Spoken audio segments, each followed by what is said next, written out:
une femme est morte dans une maison où elle n'avait jamais mis les pieds, portant l'uniforme d'une domestique qu'elle n'était pas.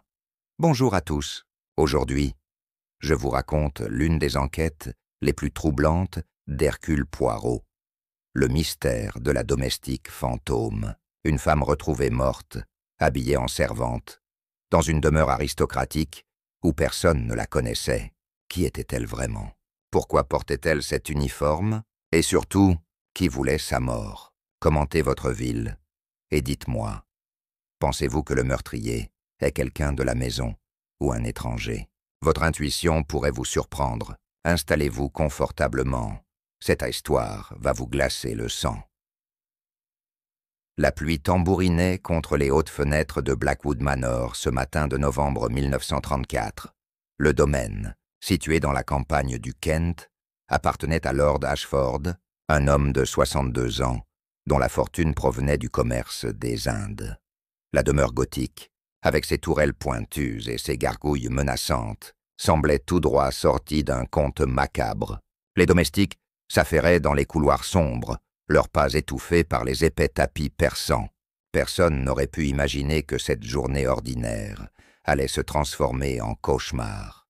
C'est Mrs. Pemberton, la gouvernante en chef, qui découvrit le corps. Elle était entrée dans la bibliothèque vers 7 heures du matin pour ouvrir les rideaux, comme elle le faisait chaque jour depuis 30 ans. La pièce sentait le vieux cuir et le tabac froid, une odeur familière qui la rassurait habituellement. Mais ce matin-là, quelque chose clochait. Une silhouette gisait sur le tapis oriental, près du grand bureau en acajou. La femme portait l'uniforme noir et blanc des domestiques de la maison, mais son visage était celui d'une étrangère. Mrs. Pemberton poussa un cri qui réveilla tout le manoir. En quelques minutes, Lord Ashford apparut en robe de chambre, suivi de sa fille Eleanor et de son gendre, le capitaine James Wickham. Les autres domestiques se pressèrent à la porte, chuchotant et se bousculant pour apercevoir la scène. La femme morte paraissait avoir une trentaine d'années, avec des cheveux châtains tirés en chignon strict. Son visage, bien que pâle dans la mort, montrait des traits délicats et raffinés. Ses mains n'avaient pas les callosités qu'on aurait attendues d'une vraie domestique. Lord Ashford, un homme habituellement imperturbable, semblait profondément troublé. Il fit immédiatement appeler le docteur Morrison du village et l'inspecteur Japp de Scotland Yard. En attendant leur arrivée, il ordonna que personne ne touche au corps ni ne quitte le manoir. La bibliothèque fut fermée à clé et les domestiques furent de rassembler dans la grande salle. Un silence pesant s'installa sur Blackwood Manor, comme si les murs eux-mêmes retenaient leur souffle. L'air était chargé de questions non formulées et de soupçons naissants. Le docteur Morrison arriva le premier, trempé par la pluie battante. Il examina le corps avec méthode, notant chaque détail dans son carnet.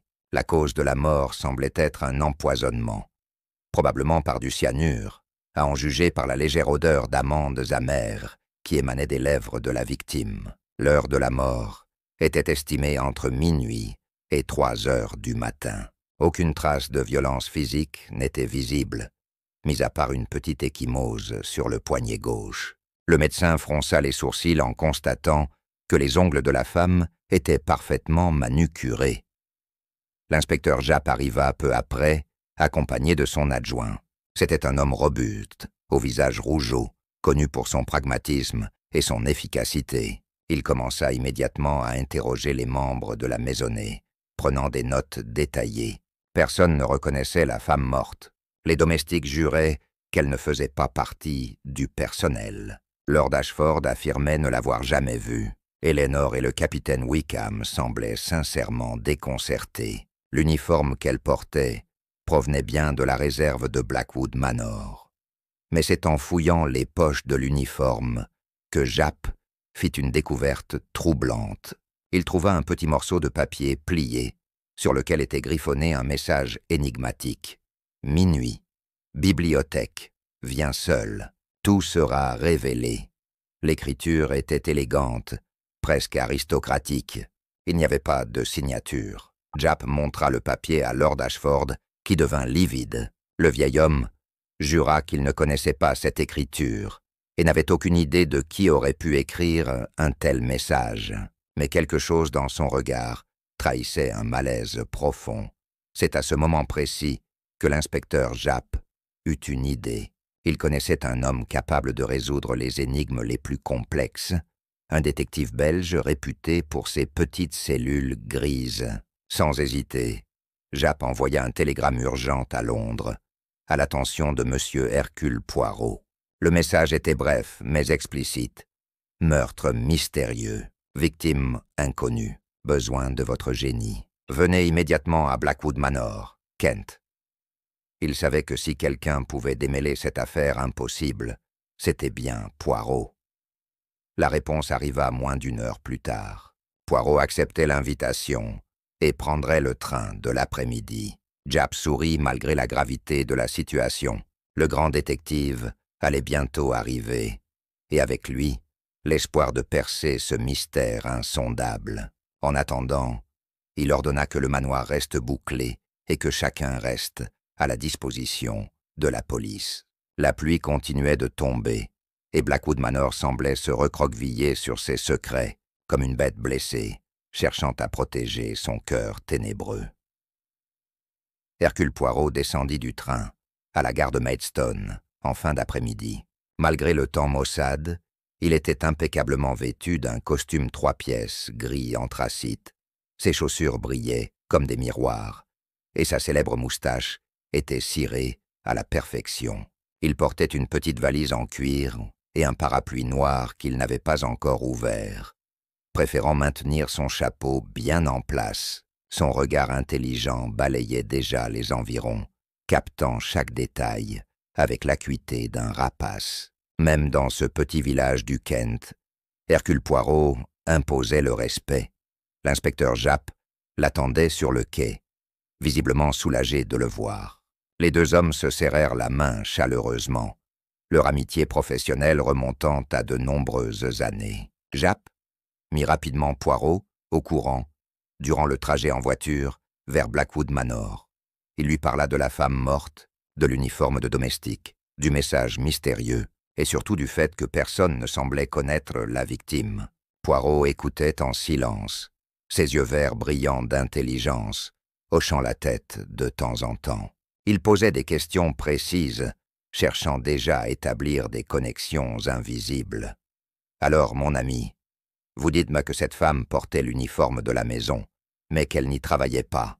demanda Poirot en lissant sa moustache. « C'est très intéressant, ça.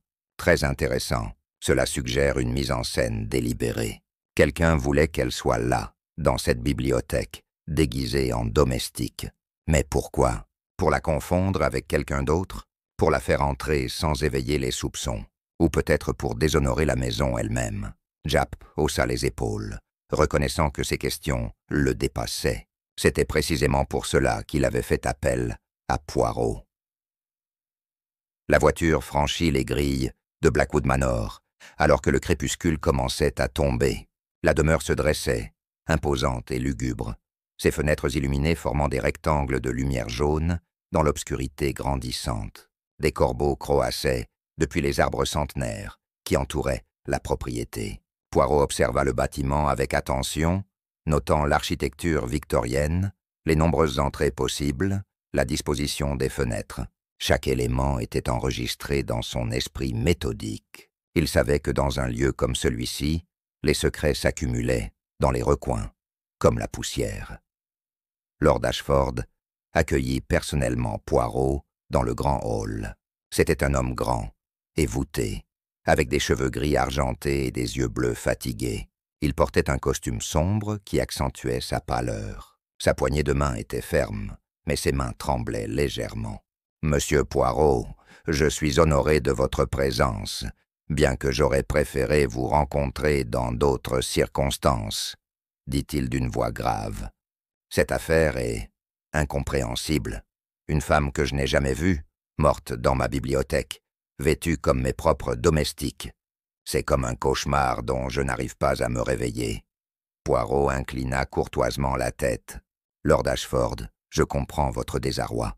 Mais je vous assure que chaque mystère a sa solution. Il suffit d'observer, de réfléchir, et surtout d'utiliser les petites cellules grises. Il tapota son front avec l'index.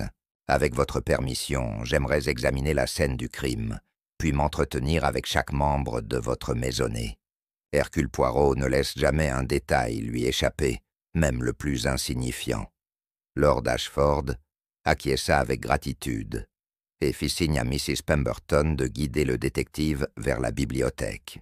La gouvernante, encore ébranlée par sa macabre découverte, marchait devant eux d'un pas raide. La bibliothèque était une pièce magnifique, avec des étagères du sol au plafond remplies de livres anciens.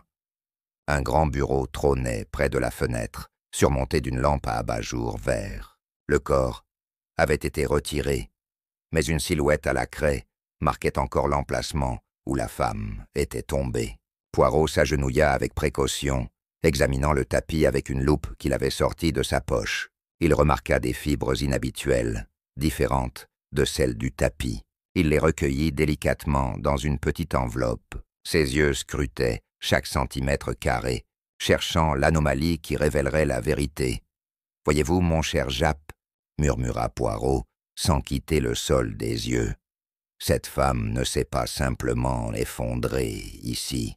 Observez la position de la silhouette. Elle était debout, face au bureau, quand le poison a agi. Elle s'est tournée, cherchant peut-être de l'aide. Puis elle est tombée. Mais regardez ces marques sur le tapis. Quelqu'un l'a légèrement déplacée après sa mort. Pourquoi? Pour chercher quelque chose qu'elle portait ou pour mettre en scène sa découverte? Japp se pencha pour mieux voir, impressionné comme toujours par l'œil exercé du détective belge. En effet, de légères traînées étaient visibles dans les poils du tapis. Poirot se redressa et se dirigea vers le bureau. Il ouvrit les tiroirs un par un, examinant leur contenu avec soin. Dans le tiroir central, il trouva du papier à lettres de haute qualité, mais l'écriture ne correspondait pas à celle du message trouvé sur la victime. Il remarqua cependant quelque chose de curieux. Plusieurs feuilles manquaient dans le bloc-notes. Les bords déchirés étaient récents. Quelqu'un avait pris ces feuilles, probablement dans les jours précédant le meurtre. Poirot referma le tiroir en hochant la tête pensivement. Les pièces du puzzle commençaient à se présenter, même s'il était encore trop tôt pour voir l'image complète. Maintenant, déclara Poirot, en se tournant vers Lord Ashford, qui était resté près de la porte. J'aimerais rencontrer tous les habitants de cette maison, et je veux dire tous des membres de votre famille, jusqu'au plus humble des domestiques. Chacun a peut-être vu ou entendu quelque chose d'important, sans même le réaliser. Hercule Poirot doit comprendre qui vivait sous ce toit, quelles étaient leurs relations, leurs secrets, leurs peurs. Lord Ashford pâlit légèrement à ces mots, mais il acquiesça. Il fit convoquer tout le monde dans le salon principal. L'enquête d'Hercule Poirot venait le salon principal de Blackwood Manor, était une pièce imposante, décorée avec le goût luxueux de l'époque victorienne. Des portraits de familles ornaient les murs lambrissés, leurs yeux semblant suivre chaque mouvement. Un grand feu crépitait dans la cheminée en marbre, mais sa chaleur ne parvenait pas à dissiper l'atmosphère glaciale qui régnait. Hercule Poirot s'installa dans un fauteuil près de la cheminée, ses mains jointes sous son menton, observant chaque personne qui entrait. L'inspecteur Japp se tenait debout près de la porte, son carnet à la main. Le moment était venu de comprendre qui habitait cette maison. Lord Ashford se présenta le premier, bien que Poirot le connaisse déjà. « Je suis veuf depuis 15 ans, » expliqua-t-il d'une voix fatiguée. « Ma femme est morte de la tuberculose. Nous avons eu une fille, Eleanor, qui vit ici avec son mari. Je gère encore quelques affaires commerciales, mais je passe la plupart de mon temps dans ma bibliothèque. Cette maison a été dans ma famille depuis 4 générations. » Il s'interrompit, son regard se perdant dans les flammes. « Je ne comprends pas comment cette femme a pu entrer chez moi, ni pourquoi elle devait mourir dans ma bibliothèque. C'était mon sanctuaire. » Sa voix tremblait d'émotion. Eleanor Wickham entra ensuite, une femme de 35 ans, au visage pâle et aux traits délicats. Elle ressemblait beaucoup à son père, avec les mêmes yeux bleus perçants. Elle portait une robe de deuil grise. Bien qu'il n'y ait eu aucun décès récent dans la famille avant ce meurtre. « Je vis ici depuis mon enfance, monsieur Poirot, » dit-elle d'une voix douce mais ferme. « Je me suis mariée il y a 5 ans, au capitaine Wickham. Nous n'avons pas d'enfants. Je passe mes journées à superviser la maison et à m'occuper de mon père qui vieillit. » Poirot nota qu'elle évitait soigneusement de mentionner son mari dans ses activités quotidiennes. Le capitaine James Wickham était un homme de 40 ans, grand et athlétique, avec des cheveux blonds et une moustache militaire impeccable. Il avait servi dans l'armée des Indes pendant 10 ans, avant d'épouser Éléanore. « J'administre les terres du domaine, » expliqua-t-il avec une certaine raideur. « Je m'occupe des fermiers, de l'entretien, des finances. Lord Ashford m'a confié ses responsabilités car sa santé décline. » Son regard croisa brièvement celui d'Éléanore, et Poirot capta une tension palpable entre eux. Toulstipin, le mariage, apparemment, n'était pas aussi harmonieux qu'il devrait l'être. Le capitaine serrait et desserrait les poings, nerveusement. Mrs. Pemberton, la gouvernante, était une femme de 55 ans, au visage sévère et aux cheveux gris tirés en chignon. Elle dirigeait le personnel domestique d'une main de fer depuis 30 ans. « Je connais chaque domestique de cette maison, monsieur Poirot, » affirma-t-elle avec fierté. « Je les recrute personnellement. Cette femme, morte, je ne l'avais jamais vue de ma vie. Et pourtant, elle portait un de nos uniformes. C'est un affront personnel. » Son indignation était palpable. « J'ai vérifié notre réserve. Il manque effectivement un uniforme. Quelqu'un l'a pris il y a quelques jours. » Elle regardait les autres membres de la famille avec suspicion. Venait ensuite Thomas, le majordome, un homme de 60 ans, à l'allure distinguée. Il avait le port d'un aristocrate et la discrétion d'un confesseur. « J'ai servi Lord Ashford pendant 35 ans, » dit-il avec dignité. « Je connais cette maison mieux que quiconque. Cette nuit-là, j'ai verrouillé toutes les portes à 10 heures, comme d'habitude. Tous les accès étaient sécurisés. La seule explication est que cette femme était déjà à l'intérieur avant le verrouillage. » Poirot leva un sourcil intéressé. Comment une étrangère aurait-elle pu se cacher dans la maison sans être vue? C'était une question cruciale. Il y avait aussi Sarah, la femme de chambre d'Éléanore, une jeune femme de 25 ans, au regard intelligent. « Je sers Madame Éléanore depuis 3 ans, » dit-elle timidement. « Je ne connais pas cette femme morte. » Mais elle hésita, regardant nerveusement sa maîtresse. « J'ai entendu des voix dans la bibliothèque vers minuit. Je n'arrivais pas à dormir et j'étais descendu chercher du lait chaud à la cuisine. J'ai entendu 2 personnes parler, mais je n'ai pas compris les mots. Je pensais que c'était Lord Ashford qui lisait tard. » Cette révélation provoqua un murmure dans l'assemblée. 2 personnes? La victime n'était donc pas seule. Enfin, il y avait Henry, le jardinier en chef, un homme robuste d'une 50aine d'années aux mains calleuses. « Je vis dans le cottage, près des écuries, » expliqua-t-il. « Je ne monte à la grande maison que pour les repas du personnel. Cette nuit-là, je n'ai rien vu ni entendu. Mais ces derniers jours, j'ai remarqué quelque chose de bizarre. » Il se racla la gorge. « Quelqu'un marchait dans les jardins tard le soir. J'ai vu une silhouette près des rhododendrons à plusieurs reprises. Une silhouette féminine, je crois. Je pensais que c'était Madame Éléanore qui aimait prendre l'air. » Éléanore secoua vigoureusement la tête. Ce n'était pas elle. Poirot écouta chaque témoignage avec une attention extrême, ses petits yeux verts ne manquant aucun détail. Il observait les expressions faciales, les gestes nerveux, les regards échangés. Chaque personne dans cette pièce avait potentiellement quelque chose à cacher. Mais qui avait un motif pour tuer une inconnue? Ou peut-être cette femme n'était-elle pas une inconnue pour tout le monde? « Merci à tous, » dit finalement Poirot en se levant. « Vous avez été très utiles. Maintenant, je dois réfléchir. Les petites cellules grises ont besoin de calme pour travailler. » Il quitta le salon, laissant derrière lui une assemblée perplexe et inquiète. La chasse aux meurtriers venait de commencer. Cette nuit-là, Poirot ne dormit pas. Il resta assis dans la chambre d'hôte que Lord Ashford lui avait attribuée. Un carnet ouvert devant lui, reconstituant mentalement tous les éléments de l'affaire. La pluie avait cessé, et un clair de lune pâle filtrait à travers les rideaux. Dans le silence du manoir endormi, on entendait le tic-tac régulier d'une horloge et les craquements du vieux bois. Poirot avait disposé sur la table tous les indices matériels. Les fibres trouvées sur le tapis, une copie du message mystérieux, les notes de Japp sur l'autopsie. Il contemplait ces éléments comme un joueur d'échecs étudie son échiquier, une femme inconnue, déguisée en domestique, empoisonnée au cyanure. Murmura-t-il pour lui-même. Elle reçoit un message l'invitant à la bibliothèque à minuit. Elle vient, elle rencontre quelqu'un, et elle meurt. Mais pourquoi l'uniforme? Si elle voulait se faire passer pour une domestique, c'est qu'elle ne voulait pas être remarquée. Elle devait arriver plus tôt dans la journée, se cacher, puis apparaître dans la bibliothèque à l'heure convenue.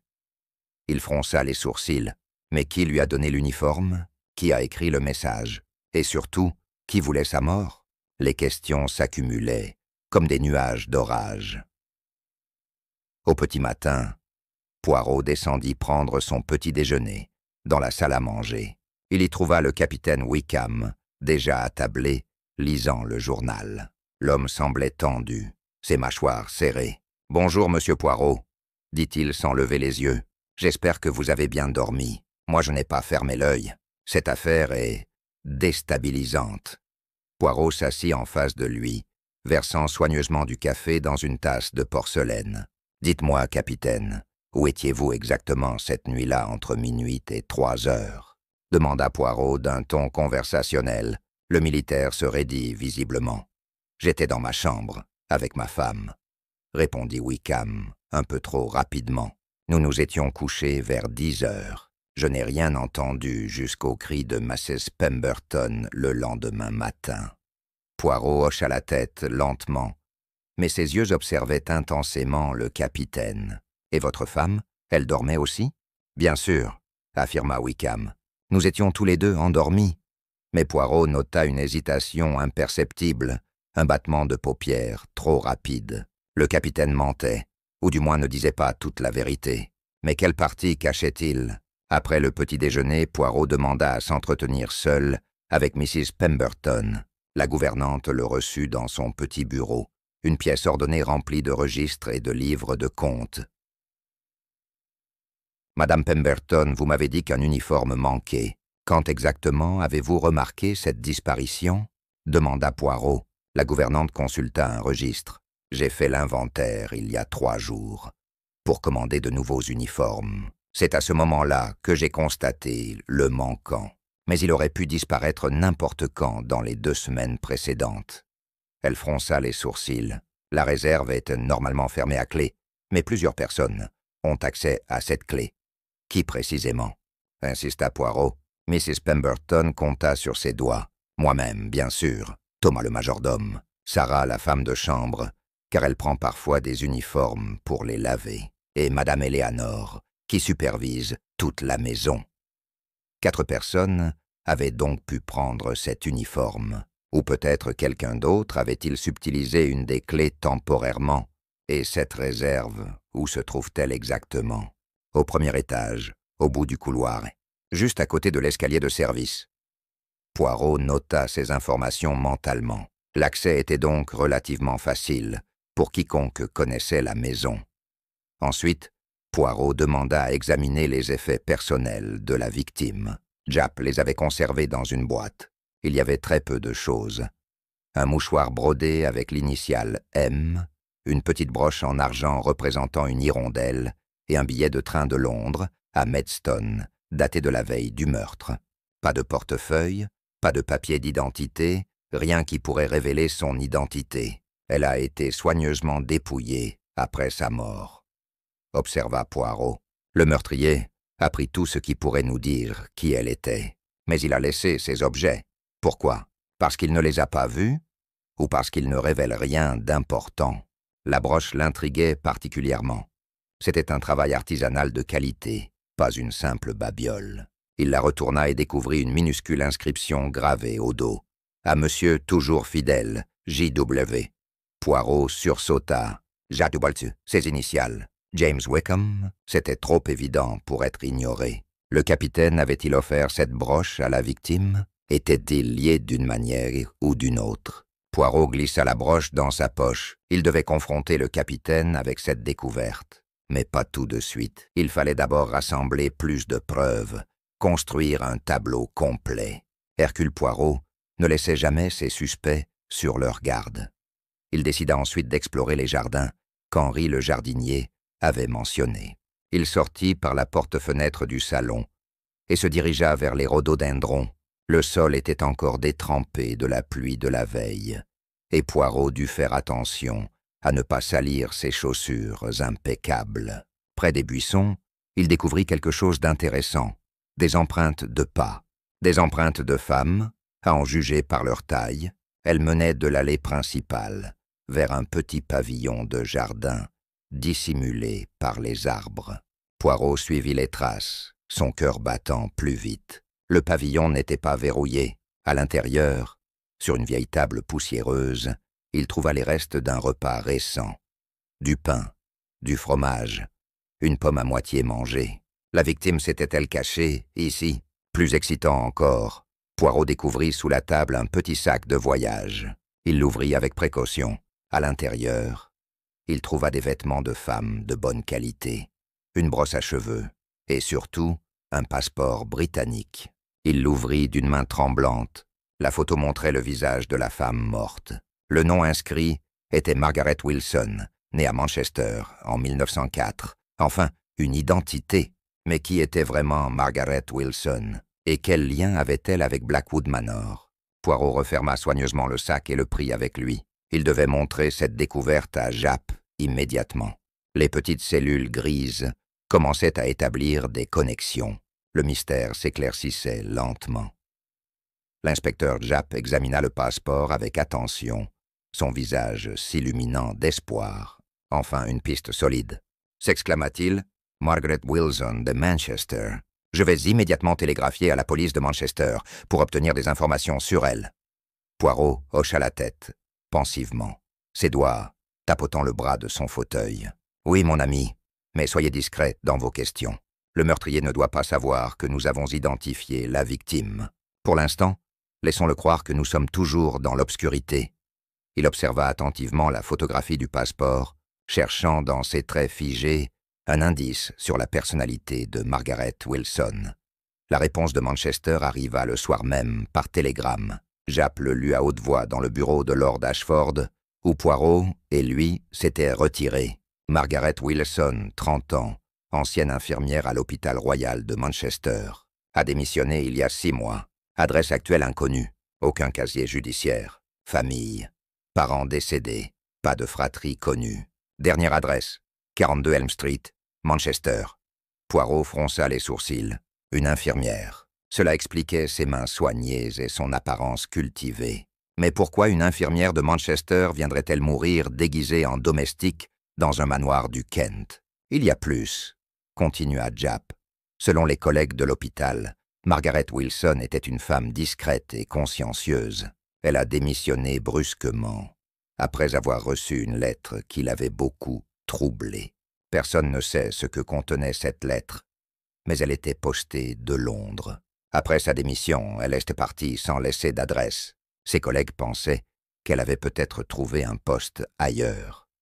Poirot se leva et commença à faire les 100 pas dans la pièce, les mains croisées dans le dos. Une lettre de Londres, un départ précipité, un voyage dans le Kent, et finalement, la mort.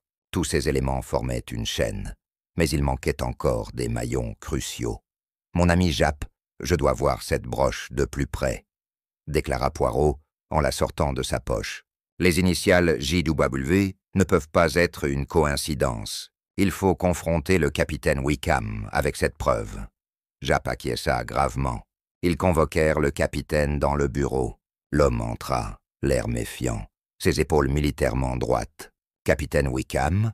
commença Poirot, en tournant lentement la broche entre ses doigts. « Reconnaissez-vous ceci ?» Le visage du capitaine devint livide. Ses lèvres tremblèrent. Il voulut parler, mais aucun son ne sortit. Finalement, il s'effondra dans un fauteuil, la tête entre les mains. « C'est moi qui ai offert cette broche », avoua-t-il d'une voix brisée. Nam, il y a 7 ans, quand j'étais stationné à Manchester, avant mon départ pour les Indes. Margaret Wilson, elle était l'infirmière qui s'est occupée de moi quand j'ai eu la malaria. Nous nous sommes épris l'un de l'autre. Je lui ai promis le mariage. Il leva les yeux vers Poirot, des larmes brillant dans son regard. Mais ensuite, j'ai été transféré aux Indes. J'ai écrit quelques lettres. Puis, j'ai rencontré Eleanor lors d'une permission. Elle était la fille d'un lord, une union avantageuse. J'ai choisi l'ambition plutôt que l'amour. La confession était déchirante. Poirot s'assit en face de lui, son expression devenue plus douce. « Continuez, mon ami.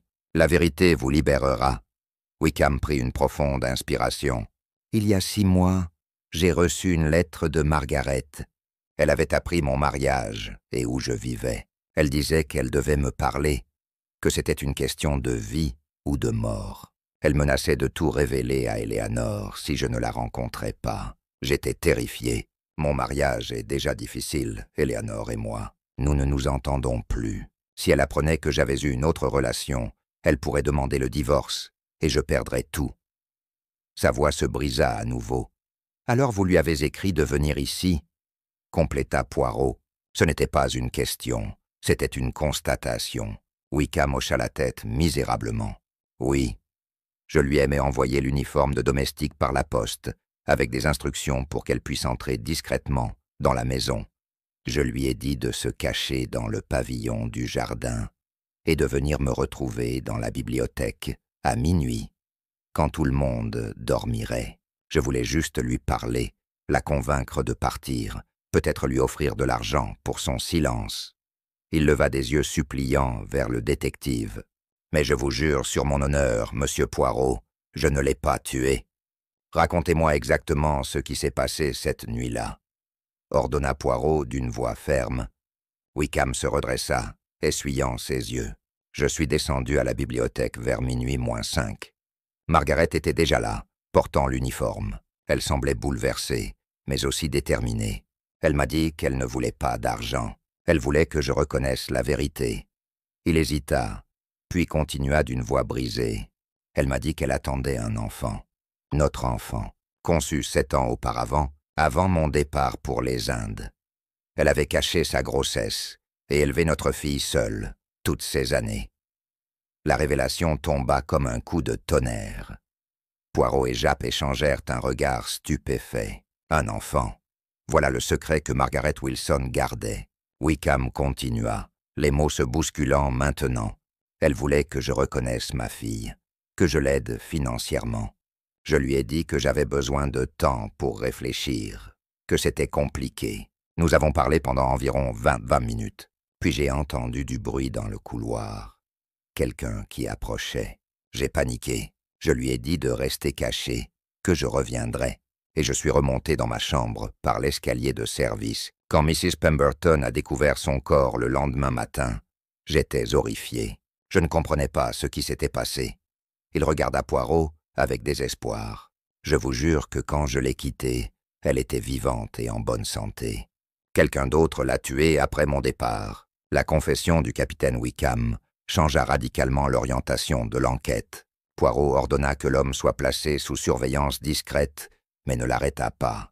Nous devons découvrir qui d'autre savait que Margaret Wilson était dans la maison cette nuit-là, déclara-t-il à Japp. Le capitaine dit avoir entendu quelqu'un dans le couloir. Qui? Et cette personne a-t-elle vu Margaret? A-t-elle compris qui elle était? Les questions se multipliaient, mais Poirot sentait qu'il approchait de la vérité. Il pouvait presque la toucher du bout des doigts. Il lui suffisait de rassembler les dernières pièces du puzzle. Poirot décida qu'il était temps de parler franchement avec Eleanor Wickham. Il la fit venir dans le petit salon où elle prenait habituellement son thé l'après-midi. C'était une pièce lumineuse, décorée de couleurs pastel, avec une vue sur les jardins.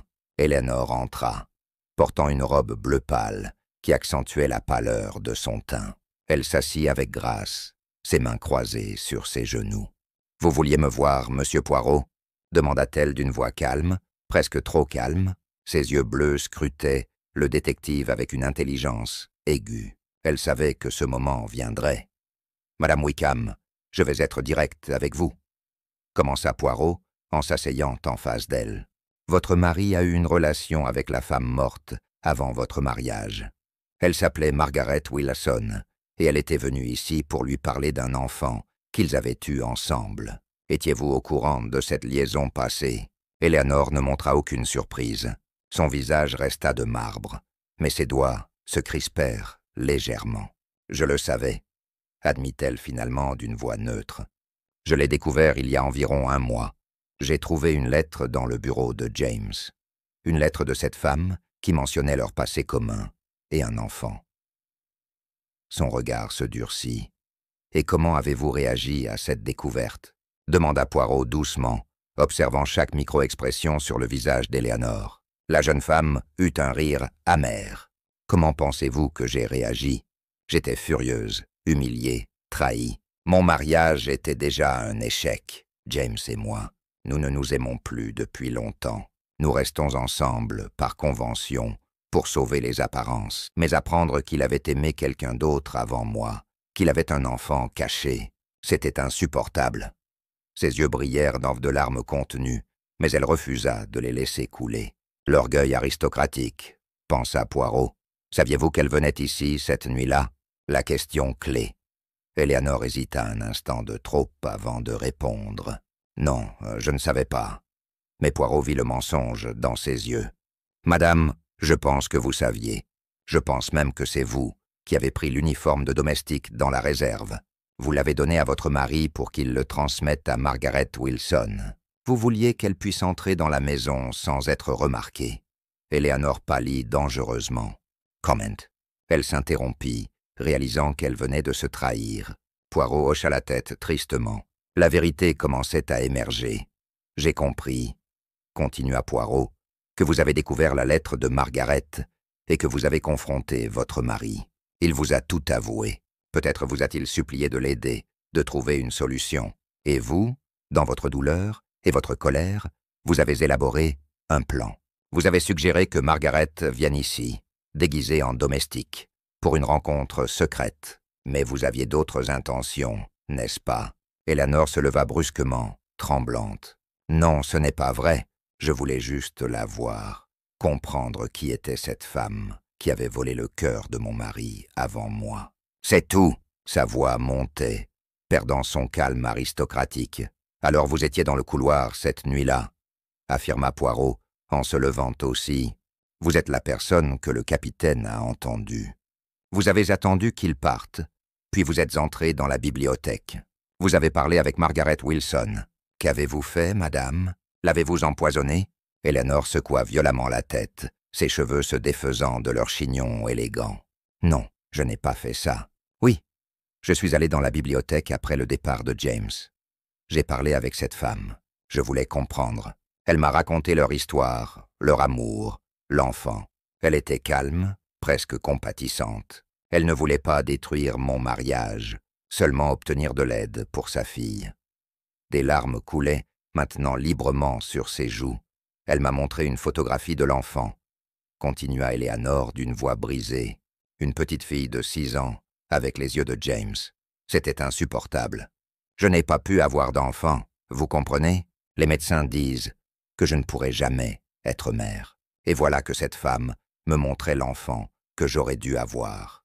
L'enfant que James avait eu, avec une autre. Elle s'effondra sur le sofa, sanglotant. Mais je ne l'ai pas tuée, je le jure sur tout ce qui m'est cher. Quand je l'ai quittée vers 1h du matin, elle était vivante. Elle m'a même serré la main en me remerciant de l'avoir écoutée. Elle était triste, mais pleine d'espoir pour l'avenir de sa fille. Poirot s'approcha et posa doucement une main sur l'épaule d'Eleanor. « Je vous crois, madame. Vous n'êtes pas une meurtrière, juste une femme blessée. » Il se redressa, ses petites cellules grises travaillant à toute vitesse. Si ni le capitaine, ni Eleanor n'avaient tué Margaret, qui l'avait fait? Quelqu'un d'autre dans la maison devait savoir sa présence.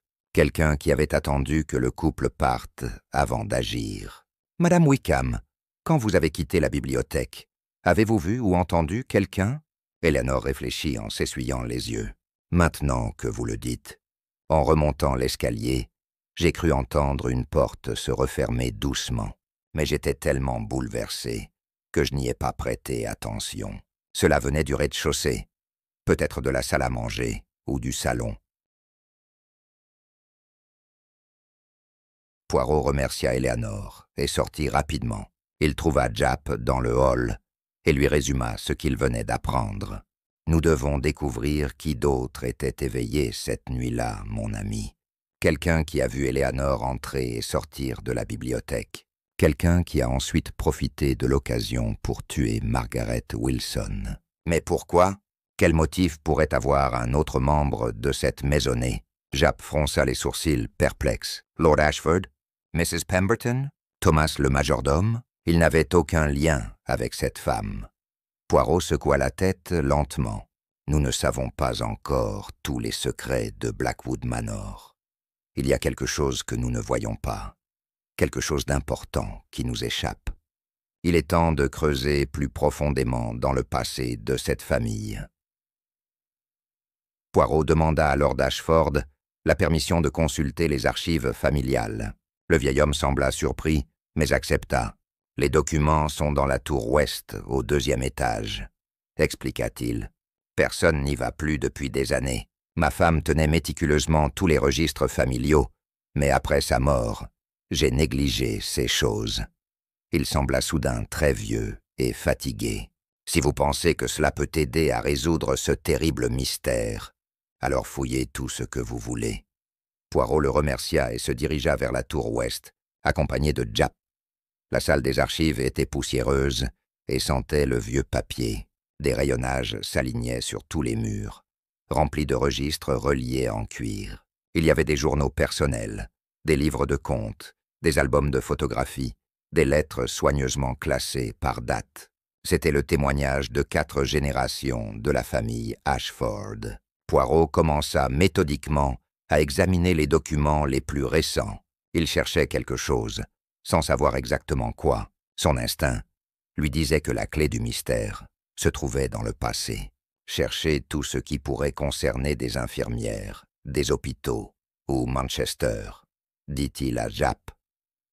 Pendant 2 heures, ils fouillèrent en silence, soulevant des nuages de poussière. Finalement, ce fut Poirot qui trouva quelque chose d'intéressant. C'était un journal intime appartenant à feu Lady Ashford, la mère d'Eleanor. Il était daté de 1919, juste après la Grande Guerre. Poirot l'ouvrit délicatement et commença à lire. Les premières pages décrivaient la vie quotidienne, les réceptions, les voyages. Puis en mars 1919, le ton changeait dramatiquement. « J'ai reçu aujourd'hui la nouvelle la plus dévastatrice de ma vie », écrivait Lady Ashford d'une écriture tremblante. « Mon fils, mon petit Robert, est décédé dans un hôpital de Manchester suite aux blessures de guerre. »« Mon cœur est brisé. » Poirot sursauta. « Un fils ?» Lord Ashford avait eu un fils qu'il n'avait jamais mentionné. Il continua à lire avidement. Robert n'avait que 22 ans. Il était notre fierté, notre héritier. La guerre nous l'a arraché. Il est mort seul, loin de nous, soigné par des étrangers dans cet horrible hôpital de Manchester. Ils disent qu'une jeune infirmière, une certaine Miss Thompson, a été particulièrement dévouée à ses côtés durant ces derniers jours. Elle lui a apporté du réconfort quand nous ne pouvions pas être là. Je ne la connaîtrai jamais, mais je lui serai éternellement reconnaissante. » Les larmes de Lady Ashford avaient fait baver l'encre sur la page. C'était une douleur palpable, même 15 ans plus tard. « Japp, regardez ceci !» appela Poirot en montrant le journal. Lord Ashford avait un fils qui est mort à Manchester en 1919, dans le même hôpital où Margaret Wilson travaillait.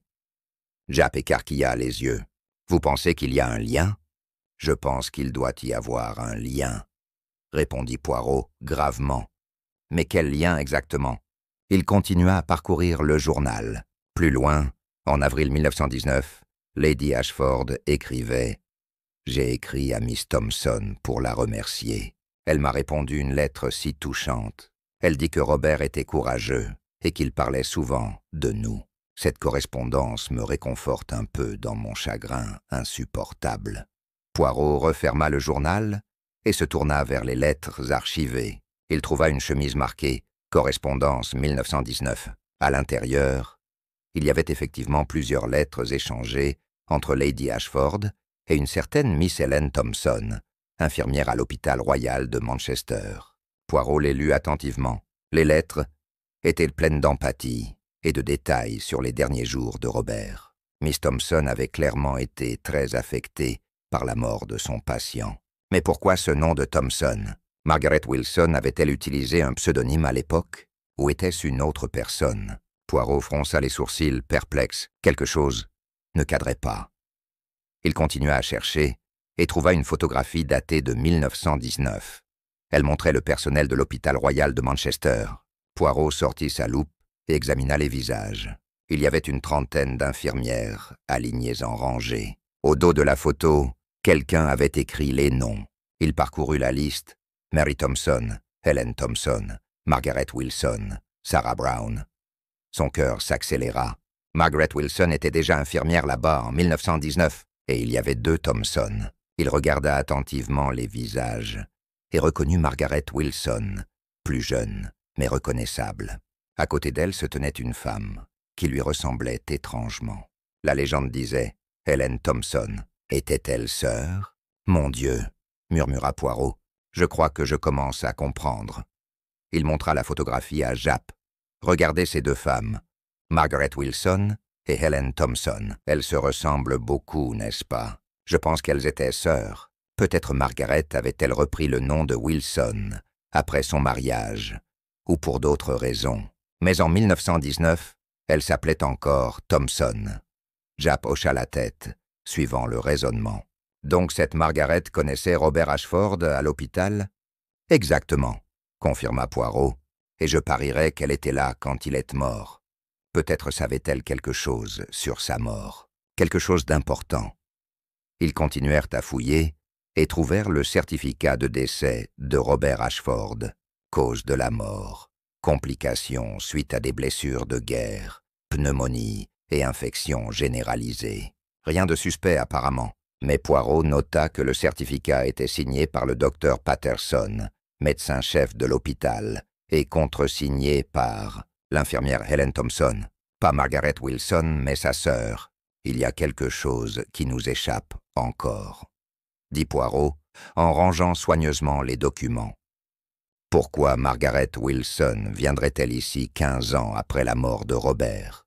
Quel secret du passé la liait à cette famille? Et surtout, qui dans cette maison aurait voulu la faire taire? Les petites cellules grises travaillaient furieusement, mais il manquait encore une pièce cruciale du puzzle. Soudain, Poirot eut une illumination. « Mon ami Japp, nous devons découvrir ce qui est arrivé à Helen Thompson. Si elle était la sœur de Margaret, si elles travaillaient toutes les 2 à l'hôpital en 1919, alors peut-être détient-elle la clé de ce mystère. » Japp acquiesça et nota dans son carnet. « Je vais télégraphier à Manchester immédiatement pour obtenir des informations sur Helen Thompson. » Ils redescendirent de la tour des archives, Poirot serrant précieusement le journal de Lady Ashford et la photographie. Il avait le sentiment d'être sur le point de percer le mystère. Mais il devait être prudent. Le meurtrier Bell était toujours dans cette maison, et il ou elle ne reculerait peut-être pas devant un nouveau crime pour protéger son secret. La réponse de Manchester arriva le lendemain matin. Japp la lut avec une expression de plus en plus sombre. « Helen Thompson est décédée en 1920, annonça-t-il à Poirot. Elle s'est noyée dans la rivière Irwell. Les autorités ont conclu à un suicide, bien qu'aucune note n'ait été trouvée. Elle avait 24 ans. » Il leva les yeux vers Poirot. La police de Manchester a aussi confirmé que Helen Thompson et Margaret Wilson, née Thompson, étaient bien sœurs. Margaret était l'aînée de 2 ans. Poirot resta silencieux un long moment, digérant cette information. Une sœur morte dans des circonstances suspectes, 1 an après la mort de Robert Ashford. Ce ne pouvait pas être une coïncidence. Il y a plus, continua Japp en consultant le télégramme. Selon les anciens collègues de l'hôpital, Helen Thompson était fiancée à Robert Ashford. Personne dans la famille Ashford n'était au courant, mais à l'hôpital, c'était un secret de polichinelle. Robert et Helen s'étaient rencontrés quand il était patient, là-bas, et ils étaient tombés amoureux. Robert avait promis de l'épouser dès qu'il serait guéri et rentré chez lui. Il voulait l'annoncer à sa famille, en personne. Cette révélation fit l'effet d'une bombe. Poirot se leva d'un bond, ses yeux brillants d'excitation. Tout commençait à prendre sens. Mais Robert est mort avant de pouvoir tenir sa promesse, dit Poirot, parlant presque pour lui-même. Helen Thompson s'est retrouvée seule, avec peut-être un secret, et moins d'1 an plus tard, elle se suicide. Ou peut-être pas un suicide. Il se tourna vers Japp. « Mon ami, je crois que Margaret Wilson est venue ici non pas à cause de sa relation avec le capitaine Wickham, mais à cause de sa sœur morte. Elle cherchait quelque chose, des réponses, peut-être même la justice. » Japp fronça les sourcils. « Mais quel rapport avec le capitaine, alors, et l'enfant qu'elle mentionnait ?» Poirot sourit mystérieusement. « Ah, je crois que notre capitaine n'a pas dit toute la vérité. Il faut le réinterroger. »